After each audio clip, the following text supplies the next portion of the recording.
Hello, everybody. Thanks for tuning into the show. Today, we're talking about The Map is Not the Territory with Viv Buckland. My name's Chris Sutton. This is Mental Conversations. I'm unsure I can be so absent-minded.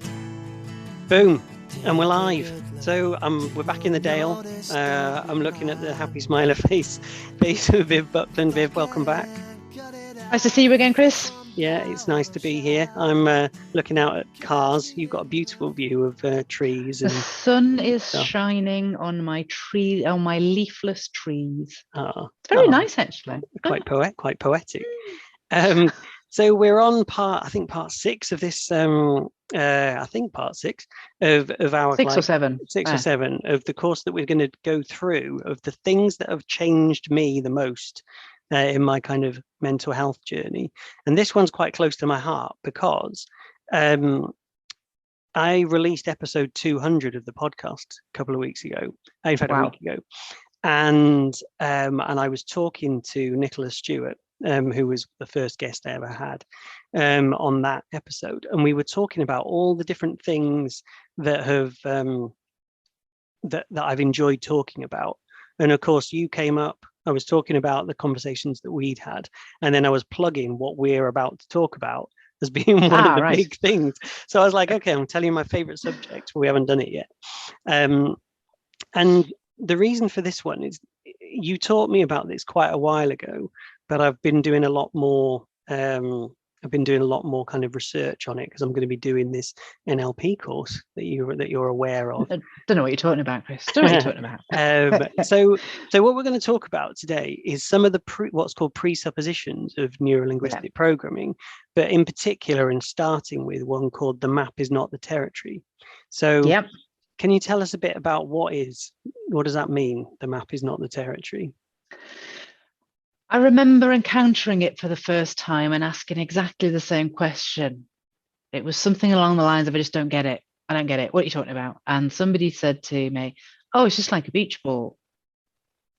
Now, bizarrely, that made sense. And the way that it was described to me initially was, if you imagine one of those huge blow-up beach balls that have got different colored panels in them, and somebody came to you and said, oh, just close your eyes a second, and held the beach ball up in front of you. Said, okay, open your eyes. What color is the beach ball? You might say red. Maybe you're right. That's what you can see. But if somebody was stood at the other side of the beach ball and was asked the same question, they might say it's white or it's yellow. And they'd be right too. So simultaneously, you're right and you're wrong because it's based only on your perspective, the thing that you can see, the thing that you notice about the world. And that sort of made sense. But that was a few years ago. And in my journey of NLP, I've learned to translate it in lots of different ways because actually people all describe it differently. It talks about a map, which I think is now becoming a lost art. Sat navs have taken away the art of map reading. And the sat nav in my husband's car, when he has to update it, takes about 6 days because it's turned all of Europe into a 3D map. Wow. Because, of course, 3D gives you much greater in-depth perspective on the territory. However, in true NLP terms, the world is flying at you at the rate of about 2 million bits of information every second. And your conscious mind can't deal with it. So your unconscious has the job of filtering it. And it filters it down to about 137 bits. And it gives you that back. And it says, this is reality. It sort of is. It's just a tiny chunk of reality. It's your map. So as you navigate the world through your map, you're navigating it through the little chunk that your unconscious shared with you. It's got the rest of it. It's just keeping it from you. Yeah. So the map is not the territory. Your map of this event is different to my map of this event. But if we put them together, what we end up with is a richer picture. So it's kind of like the ultimate diversity tool. Yeah, but you've been exploring it. So what do you think it is? Well, it's fascinating to me because I've heard the beach ball analogy and I've used it on this show a few times, and I love that, which is why I've used it. But from what you were saying there, even like the words about it being a map and it being a lost art, it's like if you for one thing, people can't always read maps. You know, like if you've got little, I do what are they have to called? turn them whichever direction I'm traveling in. I don't have the spatial awareness to But what are they cope called? with them unless I turn them around. What are they called? I think they're called isobars on weather things. But you know, like Like you know, contours on a map yeah, the show hills and contours show things. hills Yeah. and that. Well, if you don't know that, you know, like it could be really confusing anyway, even if that's your map. But it's more the fact that I've literally thought about if you're creating your own map by the information that you're receiving, Yeah. then it's it's almost 100% of the time not going to be right in terms of if you were trying to exactly plan it over what an event is, you know, what something is. And so that ability to question, and the fact, you know, you just pointed out that someone else will have a map as well, or everyone else that's involved in a certain circumstance Yeah. or situation, they'll have a map as well. And I think I described it like being at a football match. So, you know, Leeds, we're in Leeds. Let's be nice to Leeds. Leeds United score a goal, and Hey. yeah, exactly. Half the stadium, or where, you know, 80% of the stadium, if they're playing at home, cheers, and 20% of the stadium go throw things and go, oh, balls, you know, can't believe we're losing, or what. Like the same events happened, but depending on your map of that event, of what you want to happen, something, you know, something very definitively has happened. A goal has happened, but Yeah. people's views of it are very different, and the way they feel about it is very different. Yeah. So that's kind of, I mean, maybe goes into a bit more about feelings towards something rather than the event It's itself. one of the ways that I suppose because I've been explaining a lot in a work context over the last year or so. And it seems to be quite a common thing. If you've ever sat in a meeting where there's been a conversation going on about what we're going to do next, and then left the meeting and been chatting to someone and they said, oh, yeah, such and such is going to go and do that. And you go, are they? I didn't hear that. Are you sure that's what's happening? And then you look at the minutes and you wonder if you were in the same meeting.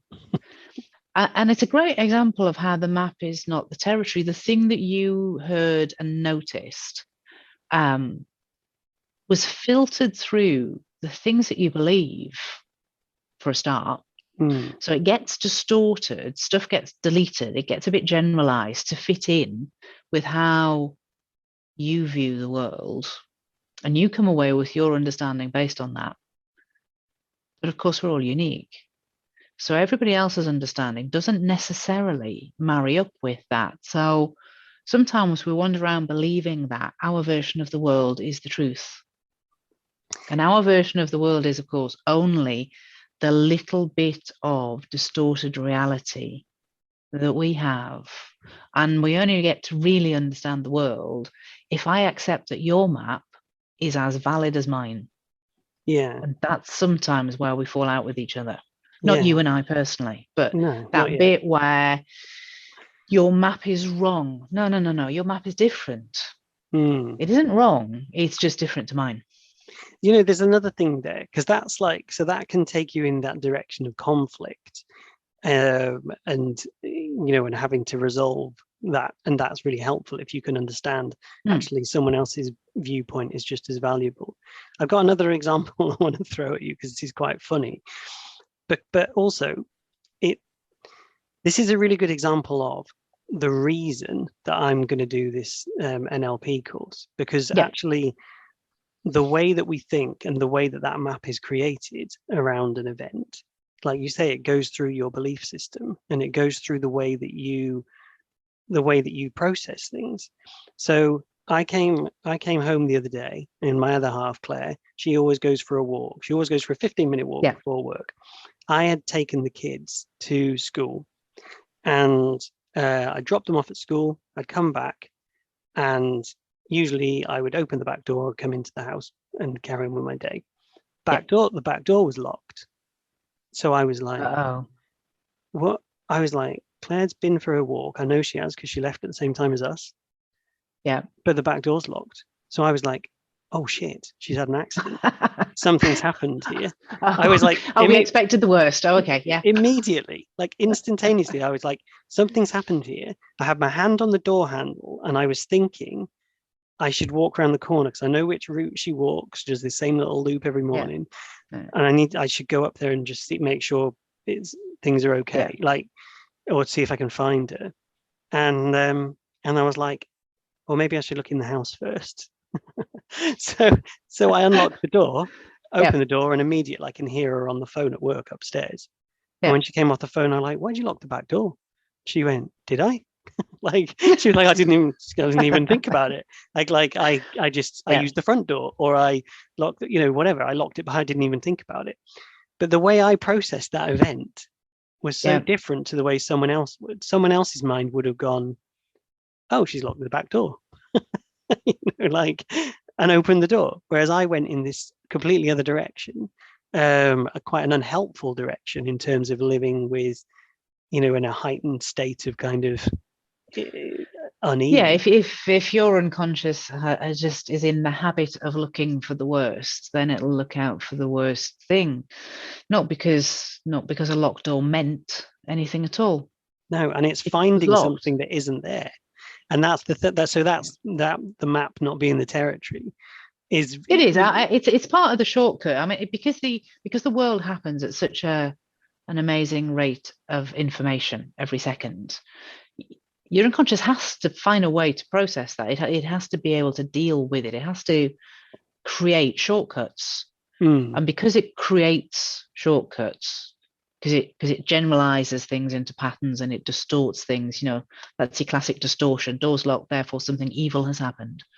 Other than the door is locked. That's the thing you can observe. Everything else is jumping to a conclusion. But because your brain has to do that in order for you to cope with all the information that's going on, then necessarily your version of reality is not actually reality at all. It's just your element of it. And the lovely thing about the presuppositions in NLP is every time you revisit them with another person and another conversation, you add another dimension to it, just because their map is different. Yeah. So you end up with this rich territory that's got, instead of just being somebody's sketch plan on the back of a fag packet, it becomes like an oil painting that's got texture and color and life to it. Yeah, it is.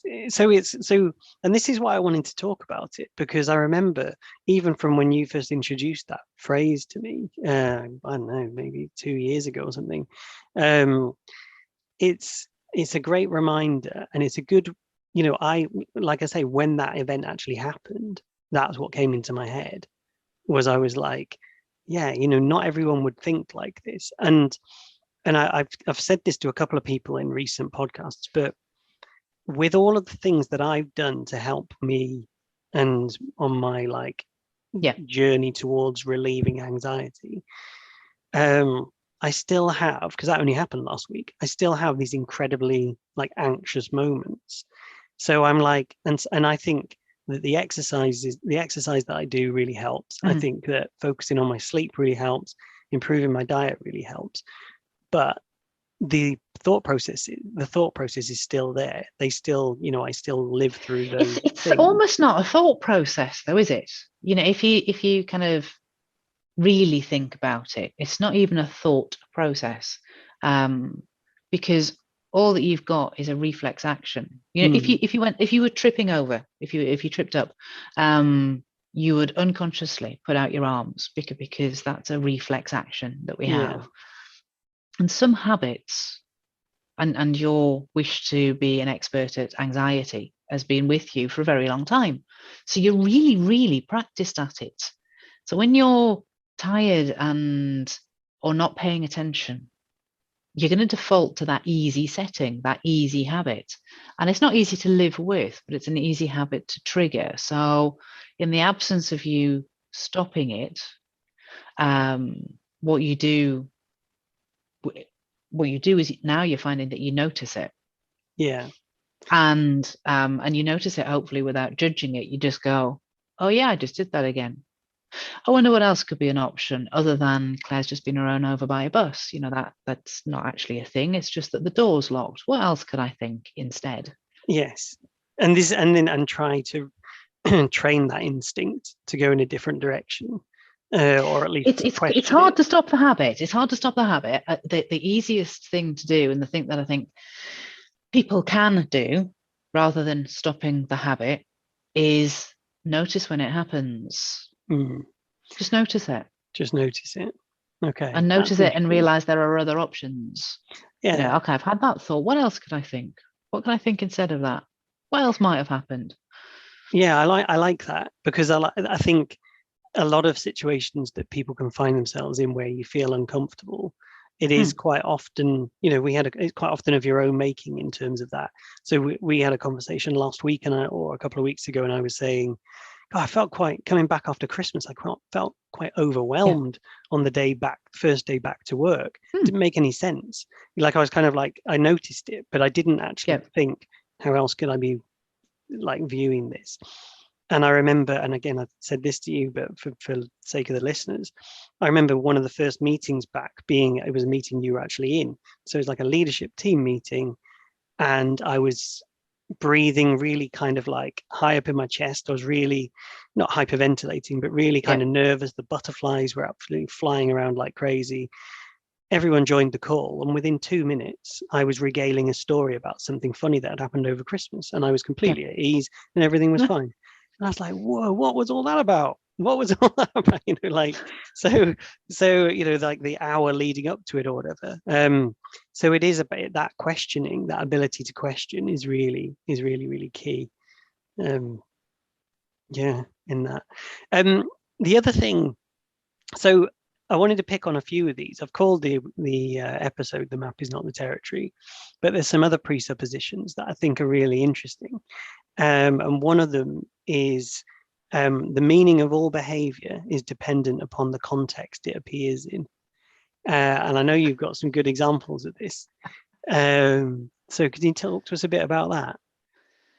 Okay, so then you have to pick a long one, don't you? The meaning of all behavior depends on the context. One of the key things in NLP is a person is not good or bad. The person may exhibit behaviors that are good or bad, but they're not the person. So when we've talked about anxiety before, and I've often said to you, stop saying, I'm Chris and I'm anxious. You're not anxious, you're Chris.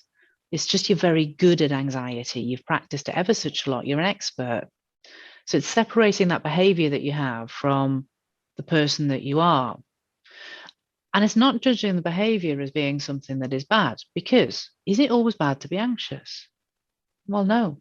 Actually, being anxious sometimes has a purpose, and it can raise your awareness, and it can give you a little bit of adrenaline, and being a little bit anxious, a little bit nervous before, say, a really big presentation can actually be quite a good thing.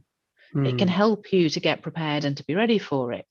So the person is not their behavior, and the behavior in the context might actually be a good thing. To wander through life being afraid would be not good, but to be afraid when being approached by a tiger might be a good thing.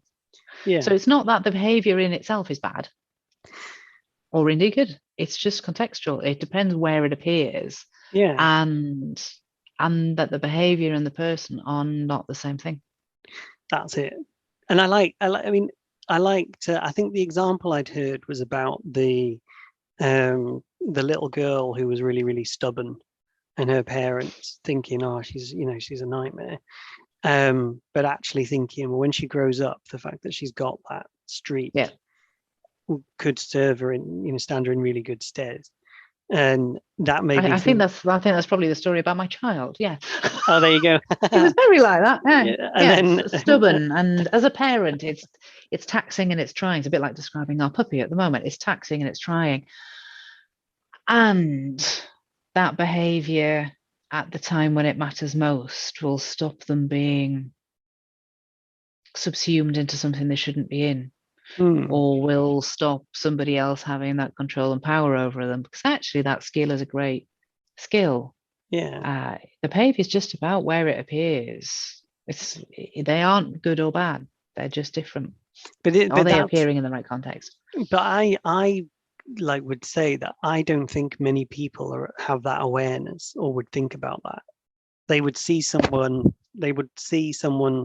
do something, behave in a certain way, and would often judge and label them as, oh, well, I saw them do that, so that's that. That's them, done and dusted. I know what that's I know. what happens. Who they are. We label the person rather than labeling the behavior. And actually, I suppose anybody who's working with sort of young people who have got themselves into a little bit of trouble they shouldn't have been in. And there's a few people that have been through our NLP practitioner and master prac courses recently that work with young people who have taken poor choices. If actually you believe that the person was bad, then you've just doomed the next 70 years for them. Actually, if what you recognize is that behavior was bad in that circumstance, you've got a lot more to work with. And that's just, I think, I kind of think of that as like a key unlocking something. It's really interesting. And also it's things like, so the example I have with my own kids is seeing how the two of them interact when they've got to choose something on TV. They're like, so obviously they've got a choice. They're both watching the same TV, and 90% of the time, if not more, my older child gets her own way. So my younger child, who is a boy, and that's fine, not gender specific programming, but knows a lot about Barbie and Polly Pocket. Which is preparing him well for a balanced life. He's learned about the skills of compromise. Yeah, exactly. And that's my point. So I look, and I have had this kind of feeling recently where I'm like, okay, well, I'm going to challenge this without kind of, I'm not going to say, right, it's alpha. We could take it in turns or whatever, but like, I want them to decide between them. But unfortunately, the pattern that happens at the moment is my 7-year-old will put something on that she wants to watch. And then I ask my 5-year-old, right, I say to both of them, you need to watch something that you're both happy with. And Isla will say to Alfie, you're happy with this, aren't you, Alfie? And he'll go, yep. And I'm like, what are you doing? Don't say yes, because now I've got nothing. He might be happy with it. He might be happy with it.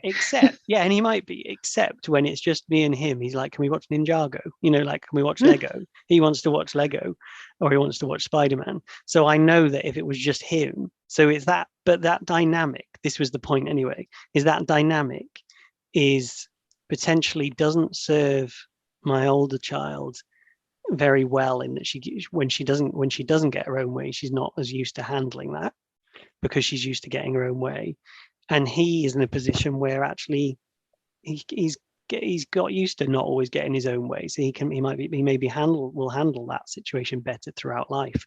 So it's that kind of, the dynamics are really complex. It is, and you can't really win, can you? Because you want him to have the skills of compromise, but you don't want to feel he's going to get walked over all his life, especially by older sisters.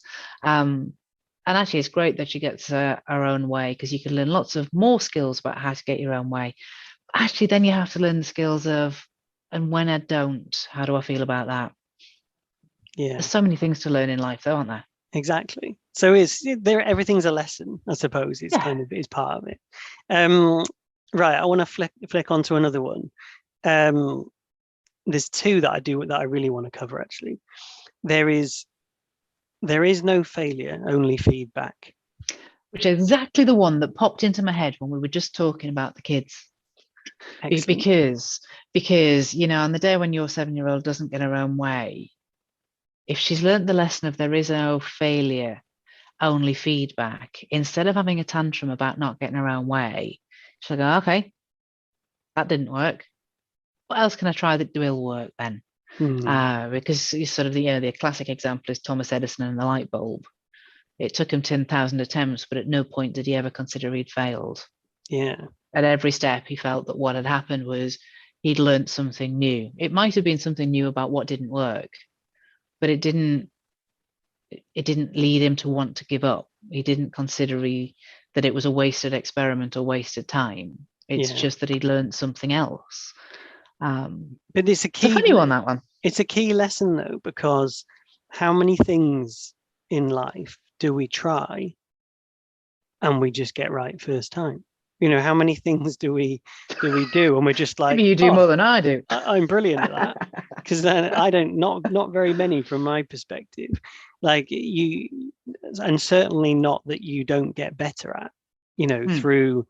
And you listen to any successful person, whether it be in business or sport or whatever, and they'll say, "Oh, you learn more from your defeats, you learn more from your failures," and like, so they call them failures, to be fair, but like, if you take a lesson from it and you go, okay, well, I know actually that's reinforced what not to do in that situation, because I don't get the desired outcome that I was after. So I perhaps need to do something else.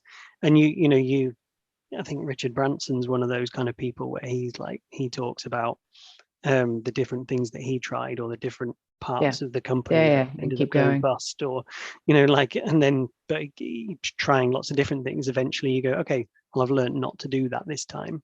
So I think that's a really key lesson. But I also think that it is a really hard thing to do, because I think when you fail at something, if you set yourself a goal and then you don't achieve it, it's quite hard. It can be quite heart breaking, It is. It's I find this presupposition a little bit.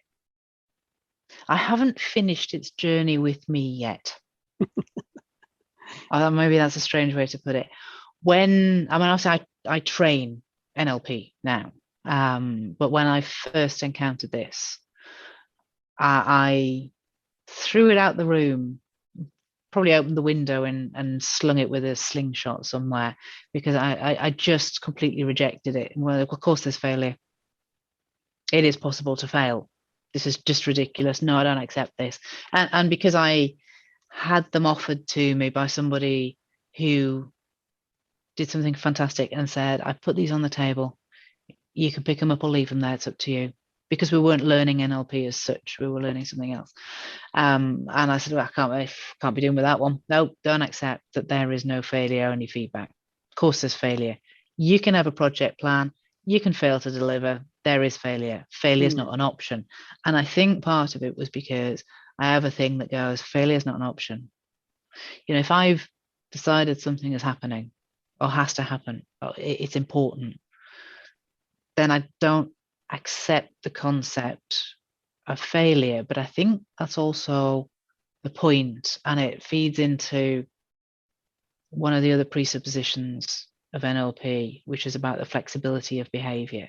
Because for me, if failure is not an option and something doesn't go the way I want it to, then I go, okay, what else am I going to do about that now then? So failure doesn't actually trigger that thing that gives up. And I think that's why I struggled with this. And I still haven't finished working it through to a point where I'm got my favorite explanation yet. I haven't reached that point. Interesting. Yeah, there's a lot of yet, revisiting them. Isn't there? There's a lot of yet. There's a lot of yet in that. Of kind of like, I haven't got what I was trying to achieve yet. So I haven't necessarily failed. But it's an interesting one when you look at if there is like a real strict deadline. I think you're absolutely right. We're going to have to talk about this more when we meet again soon, because I think it's about my concept of failure. Yeah, interesting. And my concept of failures, so I absolutely accept the presupposition that there is no failure, only feedback. When something doesn't go the way that you expected it to, or the way that you wanted it to, all that you've learned is you have to try a different way. And I think that's what it's saying, isn't it? It is what it's saying. I just haven't yet got my really favorite explanation for it. Right. Okay. We're going to do an episode in about 6 months' time. About 6 months' time. We've got time for one more, I reckon. And okay. I really like this one. And anyone that wants to hear a laugh and laugh directly at me, to be fair, go and listen to episode 200, because I gave a really good example that I'm not going to give again. of the meaning of communication is the response that you get.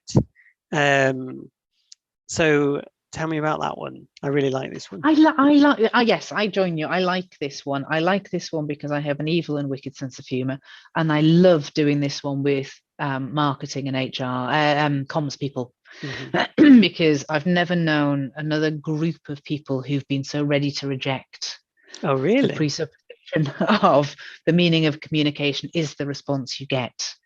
And it's like, no, that's not. Well, it is, whatever it was that you thought you were saying and communicating. If people take something completely different from it to that's what you communicated. Yeah. And I like it because it's about personal responsibility. It's about, okay, if that person didn't respond the way that you expected or hoped, how can you say or communicate the message differently to get the response you're after? I mean, it might be that you just wanted to say, you're an idiot. And you're not actually bothered about the response. Well, okay, so then the response doesn't make any difference to you. But actually, if you're interested in the response, then you've got to take ownership over the communication as well. Because the meaning is however they took it. And this is what you talk about like forms of communication, and it's like it's one of the things I've learned recently that if something's written down, then that way of communicating it loses all sorts of nuance in there. You lose all sorts of like intonation, or whether it's sarcastic or so unless you know the person. I am sarcastic a lot of the time, so if I'm type something to one of my friends on a text message, a friend of theirs or family member could read it and go, whoa, this guy didn't like you, but they'll know I'm saying it because because the purpose of sarcasm is saying the opposite of what you're actually kind of saying. So I'll quite often do that, but in verbal form you can get it, and then visual form as well, when you can see someone, because of that way of communicating being more about tone of voice and more about body language, and but it's fascinating that because you can upset people, you can get the wrong response. Yeah, you can do. And what I was going to say that I found really interesting that I learned recently was around emojis, and around the fact that we use emojis so often now. And I looked through my phone the other day as a little exercise around this, and I would say more than 90% of the text messages I send or receive have an emoji in them. Yeah, we're trying to replace that. I was like, that's crazy. Face-to-face communication. Yeah, but they didn't exist like however many, not that many years ago. So it would have just been, and now even on, sound like an old man saying even on this, but even like on emails or even on, quite often now, you'll see emojis on there, because people have started putting them in there, and it does help you understand the tone. Yes, that big smiley face helps you to understand whether somebody's saying something maybe tongue in cheek, and how they're expecting you to respond to it. If someone says, I've heard this, like if someone goes, oh, they're really annoyed with me, look at this, and you look at the text and it says thank you, and you're like, what out of that? Why do you think they're annoyed? They've not put a thank you thumbs up or thank you love heart or like winking face or whatever. So people like, well, they've just put thank you, I think they're a bit angry with me. You're like, wow. So that's again what you say. I've had that a few times. Although I do have an example of how the meaning of communication is the response you came and got me one day. And it was back in the summer, and I was in the car with my daughter and she was driving, and we were driving through the city centre, and it was a gentleman who had a lady with him, and he was in a taller car. I don't know what sort of car, it was a big car, and he wanted to be in her lane, and all he was trying to do was move faster through the traffic. Being the stubborn one that we discussed earlier, she just didn't give way. And so he wound his window down and leaned across the lady that was sat next to him and shouted what turned out to be an insult. Now then, the thing is, I'd never heard these particular words before in the context of an insult. I'm not going to say what they are for the benefit of your listeners, because actually I understand now that it's supposed to be really rude. Anyway, so you shouted this insult, and I'm thinking, like, I don't know what that was. I don't know quite how to respond, because I can see we're in a minor road rage incident. Therefore, he's probably being rude, but like those words don't stack up in my head. So I'm looking at my daughter and our friend in the car again. Was that an insult? And they go, oh God, yeah, that's the worst one that kids would tell you these days. That's the worst one. And I'm going, oh, so like catch up with him. Yeah. What do you want to catch up with him for?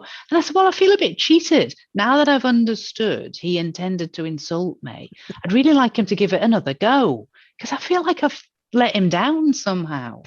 Great example. And so the mean of communication of however he thought he was being, I don't know, intimidating or rude or insulting, just left me going, really?